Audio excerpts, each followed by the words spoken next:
Le plus simple, je pense, c'est vous poser des questions, enfin, si vous en avez envie. Alors j'ai ici un micro, je le fais passer. Oui, je trouve votre film absolument magnifique et très intéressant. Alors, il y a plusieurs remarques. Peut-être une petite remarque technique. Lorsqu'il y a des sous-textes en blanc, Ouais, on les voit pas. voilà, donc il y a ça. Après, je me rends compte que j'ai bien aimé cette notion de clou d'or, mais je me rends compte que les géologues aussi sont en concurrence entre eux, et c'est un peu malheureux.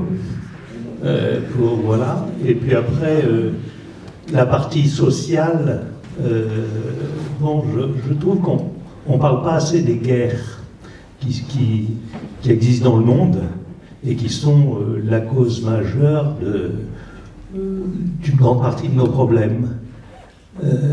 Voilà. Et puis j'avais une autre remarque que je viens d'oublier, mais voilà. Oui, pas parler de la guerre, le parti pris justement du film, c'était d'essayer de s'affranchir totalement de l'aspect science sociale du film, enfin, pas totalement, parce que je le fais rentrer aux 2/3, mais c'était vraiment d'essayer de comprendre si scientifiquement le terme avait une valeur, parce que moi il me semblait que si scientifiquement il avait une valeur, hein, enfin, à ce moment-là, plus personne ne pouvait contester les faits, et que du coup la prise de conscience était obligatoire. Et en fait, ma grande surprise, ça a été de constater que scientifiquement, ça semblait incontestable, mais que malgré tout, ça ne changeait pas la donne, parce que la géologie elle-même contestait les preuves qu'elle apportait. Enfin, en tout cas, certains géologues au sein de la géologie, et il se trouve que ces géologues qui la contestent sont ceux les plus haut placés quelque part. Et donc ça, c'était une vraie surprise, hein, constater qu'il y avait aussi une forme de climato-scepticisme au sein de la géologie, pour des raisons historiques liées à cette science, parce qu'il y a aussi une forme de culpabilité, parce qu'elle est à l'origine, en fait, quelque part, aussi du problème, en ayant foré, enfin, c'est la science qui a permis d'explorer le monde fossile et les énergies fossiles.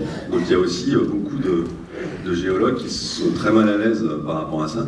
Et du coup, cet aspect-là m'a semblé, enfin, en recherchant, m'a semblé assez intéressant de raconter. Donc en fait, c'est vrai que je me suis... Enfin, l'idée du film, c'était vraiment de partir des scientifiques, de partir des preuves, et évidemment après, du coup, de faire venir la grande accélération et les raisons socio-économiques qui ont mené à ça. Mais c'est vrai que du coup, il n'y avait pas la place pour la guerre, notamment parce que dans leur recherche à eux, ils tombent sur 1950 et que ça n'a pas directement lié avec la guerre, enfin ça a lié avec les conséquences de l'après-guerre. Mais... En fait, les deux questions me sont revenues. L'iridium, vous dites on cherche un point d'or pour le plutonium, mais pour l'iridium, est-ce qu'il y a eu un point d'or qui a été avalisé par tous les géologues? Et puis deuxièmement, pour le plutonium, donc la cause du développement du plutonium, donc c'est l'hydrogène, et je m'interroge sur les voitures à hydrogène, si jamais elles se mettent à exploser, est-ce qu'on va augmenter les quantités de plutonium? Alors, sur la première partie de la question, pardon, donc oui, il y a un clou d'or, le terme scientifique c'est GSSP, c'est plus simple de dire clou d'or. Il y a un clou d'or pour l'iridium, enfin pour cette période, à 66 millions d'années, qui se situe en Tunisie. Mais en fait, l'endroit que je montre au Pays Basque est plus facile d'accès aujourd'hui, en fait. Donc, parce qu'une des raisons d'être de Clou d'Or, c'est justement de pouvoir montrer facilement les choses pour pouvoir comparer, pour que à un autre endroit on puisse dire ah bah c'est la même chose, voilà. Donc, sauf que celui-là finalement est plus si accessible. Et donc en fait dans le film c'était plus simple de montrer un affleurement qui est au Pays Basque. Mais en tout cas, il a été validé. En fait, le processus des clous d'or et de validation des limites entre les époques est quelque chose d'assez nouveau dans la géologie. Et ça s'est grandement accéléré ces derniers temps. Donc toutes les époques n'ont pas encore leurs limites précise, mais en tout cas, il y a un système de validation qui est en cours. Et alors, il y a eu une version longue du film, mais qui finalement n'existe plus, mais où j'expliquais comment ça se passait. En fait, il y a une cérémonie, il y en a eu une au Japon il y a pas longtemps. En fait, c'est presque assez cocasse. Il y a une cérémonie où ils plantent vraiment un clou d'or dans l'affleurement. Voilà. Dans l'affleurement, c'est dans la roche. Ce qui évidemment n'est pas possible pour l'Anthropocène parce que c'est des sédiments, donc en plus il y avait la possibilité que ça soit la glace peut-être, donc comment est-ce qu'ils allaient faire, enfin il y avait tout un tas de... Voilà. Bon, le fait est que comme ça a été refusé par les autres instances, pour l'instant la question ne se pose pas. Mais... Voilà. Et quant à l'hydrogène, non je pense pas qu'on en soit là, mais là je sais c'est trop technique pour moi. La bombe, une voiture à hydrogène qui exploserait, est-ce que ça augmente la quantité de plutonium? Pas du tout. Non, voilà. Dans un cas, c'est de la chimie, dans l'autre cas, c'est de la physique, c'est pas aux mêmes échelles. La chimie de l'hydrogène, c'est une combustion, en fait, une réaction chimique, et donc ça ne va jamais casser un atome d'hydrogène, alors que quand on fait du plutonium, d'abord, c'est pas l'hydrogène qui fait le plutonium, on va peut-être vous donner un micro, parce que personne n'entend, en fait. C'est des atomes qui sont modifiés. Ouais. Je vous passe le micro pour une petite intervention. Moi j'ai juste une remarque à faire. C'est une remarque, c'est pas une question. Mais est-ce que vous pouvez juste répéter pour ceux qui n'ont pas entendu ce que vous venez de dire? Oui, je disais, pour ce qui est de l'hydrogène, quand on utilise de l'hydrogène dans une voiture, on fait des réactions chimiques. Et une réaction chimique, ça ne crée pas d'éléments. Ça combine des molécules. C'est à une échelle supérieure à ce qu'on fait quand on travaille sur des atomes. Et donc ça, c'est du nucléaire. Le nucléaire, lui, peut modifier la structure interne des atomes et donc fabriquer effectivement du plutonium à partir d'uranium, en l'occurrence. Et ça ne peut se faire que dans un réacteur nucléaire ou dans une bombe qui est une forme de réacteur nucléaire explosif, mais que le même type de réaction se produisent, et c'est des réactions atomiques et non pas chimiques. J'avais juste une remarque, bon, c'est une remarque, c'est pas une question. L'Anthropocène existe simplement par le fait qu'on peut se poser la question de l'Anthropocène, parce que si vous pouvez vous poser toutes ces questions, c'est que vous êtes une communauté de chercheurs avec des moyens techniques, avec des moyens de communication, et tout ça, ça n'existerait pas si l'Anthropocène n'était pas déjà, si l'humain n'avait pas déjà pris une place tellement importante en nombre, en technologie, pour qu'on puisse se poser ces questions-là. Oui, mais ça c'est le serpent qui se mord la queue. Ouais. Merci, excellent film. Le film est d'origine française, oui. J'imagine, et pourtant, enfin, c'était pas une obligation, très peu de connexion avec la France dans toutes ces revues scientifiques et les personnes que l'on voit. Donc je voulais comprendre pourquoi. Ça aurait été sans doute plus facile. Et question subsidiaire, quelle est la position de la France, de ceux qui peuvent voter sur cette question d'Anthropocène? En fait, effectivement, il n'y a pas de français parce que sur les 12 chercheurs, il n'y avait pas de site en France. En fait, ce qu'il faut comprendre, c'est que c'est une recherche qui n'était pas financée, qu'ils ont eu beaucoup de mal à financer. Et donc, en fait, ils sont allés chercher, c'est finalement un organisme allemand qui est en fait une maison de la culture et du monde, donc c'est le milieu culturel qui a financé la recherche finalement, enfin, c'est presque les sciences sociales. Probablement pour les raisons que la géologie ne voulait pas trop se frotter à ça et que donc voilà, ils ne trouvaient pas de subventionnement, et donc ils ont fait appel à des chercheurs de par le monde qui déjà travaillaient sur ces questions, sur des questions similaires, ou en tout cas qui avaient fait des prélèvements qu'ils pouvaient utiliser pour l'analyse. Donc ils n'ont pas eu à financer les prélèvements, en fait, c'est des prélèvements qui sont financés par ailleurs. Et donc, à partir de là, ils ont cherché les sites qui pouvaient être à la fois les plus divers et les plus représentatifs, et ils sont tombés sur ces 12 sites. Et c'est pour ça qu'il y a un peu une disparité, que c'est pour ça qu'il y en a un qui dit mais pourquoi il n'y en a pas en Afrique? C'est parce que en fait, ces recherches-là ne se font pas en Afrique, il y a faute d'argent. Voilà. Et donc c'est la même raison pour la France. Après, ce qui concerne les hautes instances, moi je suis très pessimiste là-dessus. Après, chacun a son avis. C'est sûr que pour l'instant, le gouvernement ne s'empare pas du tout de la question. Quand Philippe Guibard dit que c'est un terme qui est partout dans les médias, c'est subjectif. C'est-à-dire que moi, quand j'ai commencé à faire le film, à chaque fois que je disais je fais un film sur l'Anthropocène, les gens me disaient sur quoi. Voilà, c'est sûr que dans les milieux très investis écologiquement, c'est un terme qui est connu. Politiquement, je pense que le seul qui l'a jamais utilisé, c'est Jean-Luc Mélenchon. Donc voilà, donc ça flèche aussi un peu le débat. Voilà, c'est tout ce que je peux dire. Oui, donc d'abord votre film extraordinaire à mon point de vue, mais il met l'accent sur le désappointement du chercheur ou du géologue chinois, qui est pourtant celui qui a pointé quel pouvait être le marqueur planétaire précis. Oui. Il devrait être content d'avoir mis le doigt sur ce qui signait de façon précise plutôt que sur le choix du lieu symbolique. Oui, alors ça c'est pour ça que je l'ai laissé, c'est que moi c'est ça qui m'a aussi surpris, c'est que en fait il y avait entre les 12 sites, en fait ils voulaient quand même tous être le clou d'or parce que c'est quand même assez prestigieux, même si voilà. Mais c'était assez admirable, ils jouaient très collectif. Vraiment, ils jouaient très collectif, sauf les Chinois. Je pense pour des raisons purement politiques. Et du coup, c'était assez même étrange parce que, en fait, les Chinois sont les seuls à avoir envoyé leurs données sur le plutonium à un laboratoire indépendant. Et donc, en fait, il a commencé à y avoir une guerre interne entre... et évidemment, ils avaient les meilleurs résultats. Enfin, leur courbe était la plus nette. Et moi j'ai toujours trouvé ça étrange, mais en tout cas ça gênait personne. Tout le monde disait non, mais on est des scientifiques, on fait les choses tout à fait convenablement. La politique ne rentre pas là-dedans, voilà. Et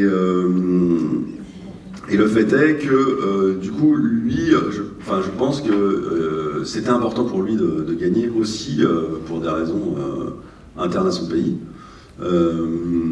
Mais bon, ça c'est un avis personnel. Et ce qui m'intéressait aussi, c'était du coup de ramener ça à l'humain, c'est-à-dire qu'il y a un côté presque dérisoire, c'est-à-dire qu'effectivement on est face à une ampleur de phénomène qui nous dépasse totalement, et finalement on est encore à se battre sur oui, en fait le site ça aurait été mieux. Enfin, il y avait aussi un petit côté dérisoire comme ça ça m'amusait de le pointer quelque part. Voilà, et en fait il y a Lise Thomas qui dit moi je voulais pas du tout gagner cette compétition parce que j'ai pas du tout envie d'être associé à ça, et puis il y a ceux qui en fait étaient quand même à fond dans le... Donc c'est ce rapport là en fait entre les enjeux et le côté humain qui m'intéressait dans son désarroi, quoi. Une autre question ici. Bonjour, est-ce que le refus de cette instance de placer l'Anthropocène dans les aires géologiques a été motivé? C'est la première question. Et quelles sont les conséquences effectives pour le groupe de travail qui continue, donc, si on a bien compris, de travailler dessus? Donc le groupe de travail, il continue à essayer de faire la publicité en fait, de l'Anthropocène, même si ils n'ont pas le droit. Et en fait, l'enjeu, c'était aussi de mettre ça dans les manuels scolaires, quelque part, enfin, de pouvoir dire, voilà, maintenant, on est dans plutôt que d'enseigner, on est dans l'Holocène, enseigner, on est dans l'Anthropocène. Donc eux, ils continuent, mais ils ont peu de moyens d'action, on va dire, parce que je crois que les règles font qu'ils ont 10 ans avant de pouvoir reproposer une époque. Enfin, pour que ça marche, il va falloir quand même qu'ils convainquent en interne très fortement qu'ils fassent ça. Quelles raisons ont-ils appelé? Oui, et alors les raisons sont un peu celles qui sont invoquées dans le film, c'est principalement des raisons techniques de géologie qui consistent à dire c'est trop récent, principalement. C'est-à-dire que c'est trop récent, on ne sait pas de quoi l'avenir va être fait quelque part, et donc on ne peut pas affirmer que l'ampleur du phénomène sera à ce point irrévocable que effectivement la couche va rester. Voilà. Donc c'est totalement interprétatif.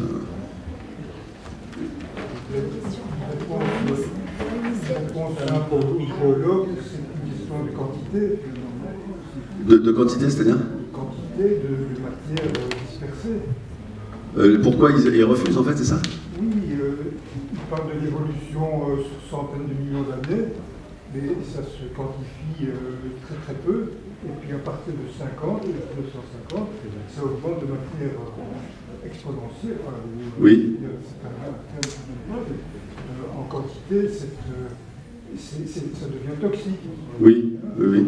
Ça, c'est un point. J'aurais aimé savoir qui est responsable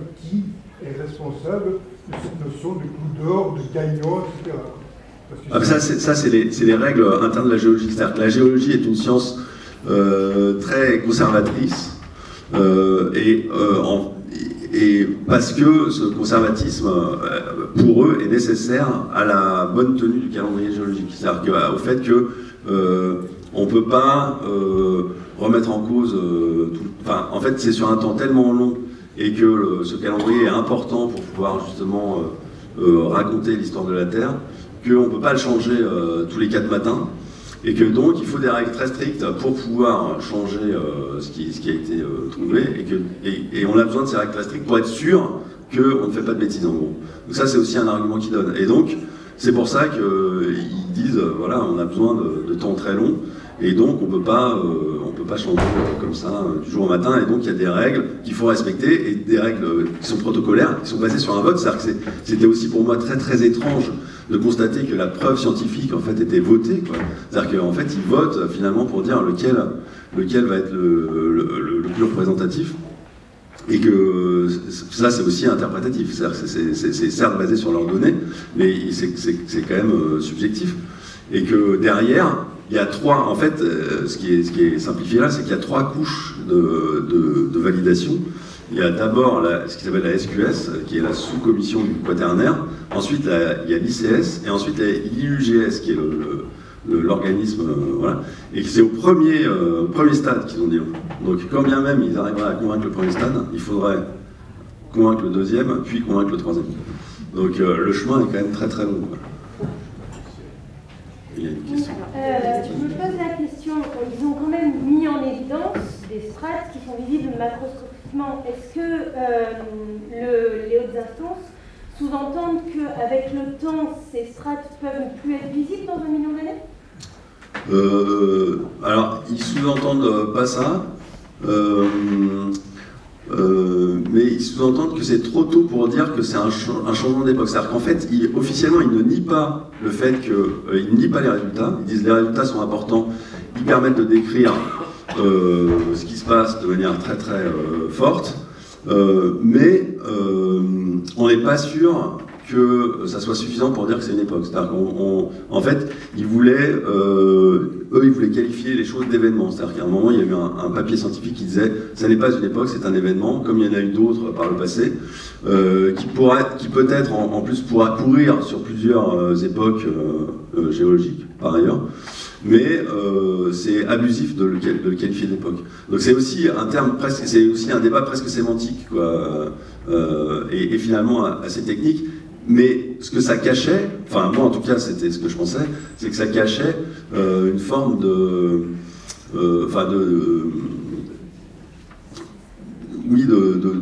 volonté de dépolitiser le. Enfin moi ça me semblait qu'ils voulaient vraiment remettre l'aspect politique loin. D'ailleurs ils les accusent en fait. Le principal problème, c'est que dès le départ, ils les accusent d'être idéologues, c'est-à-dire d'avoir renversé le sens de la preuve. C'est-à-dire que pour ceux qui sont contre, ils disaient, en fait, le groupe de travail, ils ont une idée qui était la grande accélération, et ils ont cherché à démontrer ça coûte que coûte, quoi. Alors que c'est pas tout à fait vrai, parce qu'ils sont partis avec l'idée que ça serait la révolution industrielle au départ, c'est-à-dire l'invention de la machine à vapeur. Et que très vite, ils sont aperçus qu'ils pouvaient trouver des traces dans les sédiments de l'arrivée de la machine à vapeur, mais que ces traces n'étaient pas suffisantes pour le coup, et pas suffisamment, et pas synchrones, et pas globales. C'est-à-dire qu'ils les trouvaient localement, mais ils les trouvaient pas partout. Et donc c'est vraiment le fait de le trouver partout, et le fait qu'il y ait la bombe H qui a changé la donne, quoi. Oui, bonjour. Je suis certainement le plus grand faux cul de la salle. Voilà maintenant 40 ans que je travaille en océanologie, en biologie marine. Je connais le problème à fond, travailler sur une maladie qui prolifère exponentielle.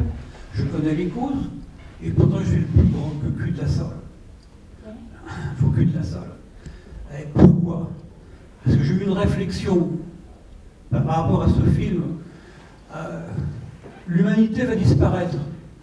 Je dis à ça à la planète Terre. Et la planète Terre me dit, bon débarras. Voilà. Je suis un faux cul parce que je récupère la moindre capsule de bière. J'essaye de faire du vélo et ceci et cela. Mais d'un autre côté, dès que je peux sauter dans un avion pour aller au bout de la planète, je le fais. Bon, hier, par exemple, à midi, j'ai mangé dans des assiettes en carton plastifié. Enfin, je veux dire, on est tous très... Moi, le premier de la salle, peut-être. Voilà. Quoi faire, je ne sais pas. Je ne sais pas. J'ai 40 ans de réflexion là-dessus, je ne sais toujours pas. Oui, j'ajouterais que pour faire le film, j'ai fait un aller-retour de 4 jours en Chine et j'en suis pas très fier. Mais... Moi j'ai une question. Tout à l'heure vous disiez que vous accusiez quelque part cette idée de non-reconnaissance en fait de la société de géologie par le fait que les géologues ont longtemps servi le lobby pétrolier entre autres. Oui. Ça n'apparaît pas énormément dans le film. Il y en a un qui le dit. Donc on sent en tout cas que si c'est votre point de vue, on ne le retrouve pas clairement dit de votre part à vous, en tout cas à défaut de le faire dire par les géologues. C'est vrai que ça transparaît. Donc il y a un géologue qui le dit. C'est peut-être un peu léger, mais ça tient aussi à des réalités de production en fait et de diffusion qui sont qu'à un moment on est face à Arte et qu'ils nous demandent de faire des choix et que du coup cet aspect-là disparaît un peu. Ouais.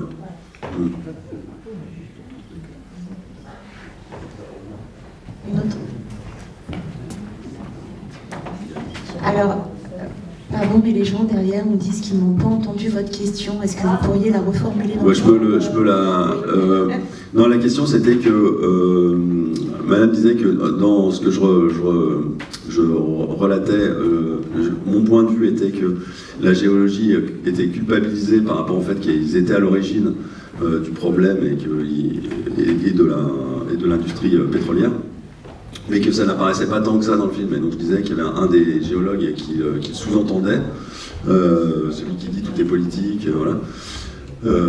Mais que voilà, dans le film, il y a des moments où il faut faire des choix et qu'il y a aussi un diffuseur qui demande des choses et que donc cet aspect-là s'est réduit au fur et à mesure entre la version longue et la version courte.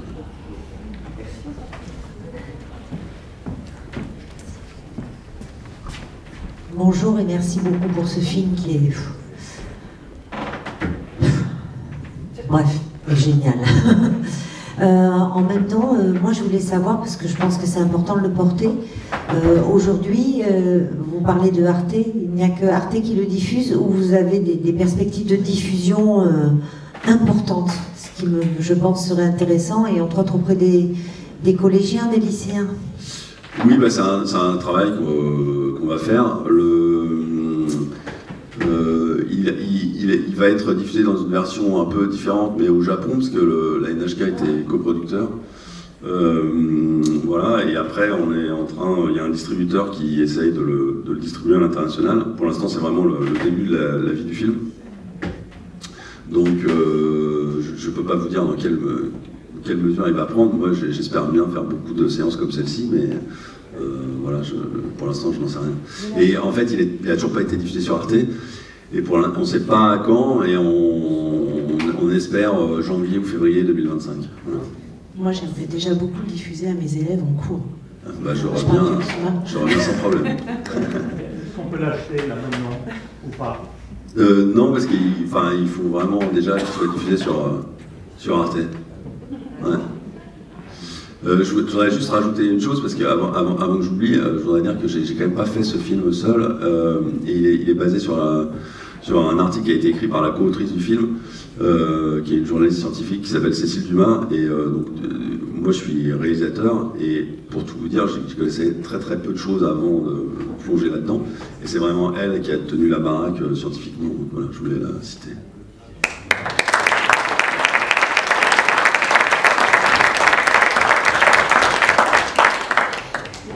Ah, on a encore une question. Une remarque, j'ai beaucoup aimé. Je passe le micro. J'ai beaucoup aimé votre conclusion, mais je l'ai trouvée trop courte. En fait, ce que disait la personne, c'est qu'en fait, il fallait agir. Ouais.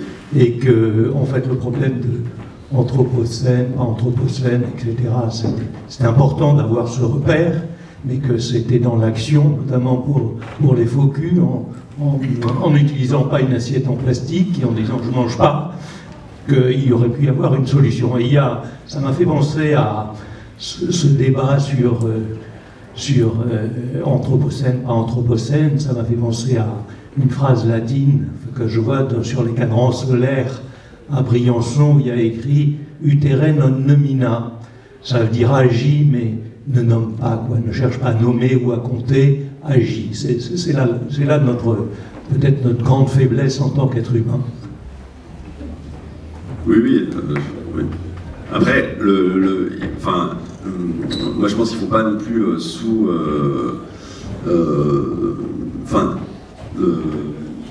il faut aussi responsabiliser le politique, c'est-à-dire que je suis d'accord que c'est important qu'on agisse tous individuellement, mais en vrai, ce qui va vraiment faire bouger les choses, c'est le jour où les politiques vont s'y mettre, quoi.